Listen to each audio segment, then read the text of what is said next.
Tere, minu nimi on Kätlin Kaljuvee, ma olen disainer ja illustraator ja ma tulen Tallinnast, mis on minu kodulinn.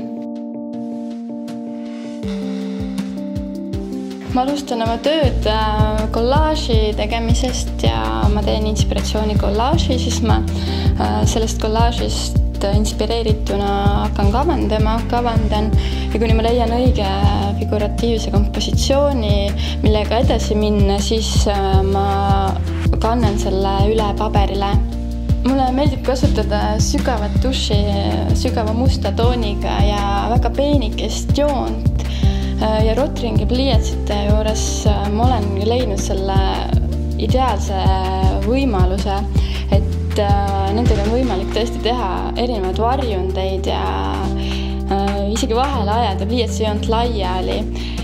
Nii et minu meelest on need väga mõnusad töövahendid ja kindlasti kõrge kvaliteediga.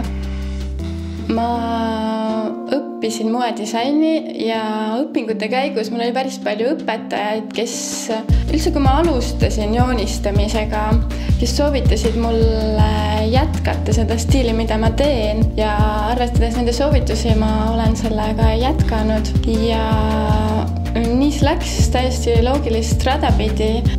Minu ideed tulevad kuskilt minu peast, nendest mõtetest ja piltidest, mida ma olen näinud, vahel värvidest, valgusest, varjudest, maastikust, mida ma olen kuskil näinud või tundnud nendest tunnetest. Näiteks oma reisidelt olen ma päris palju inspiratsiooni saanud.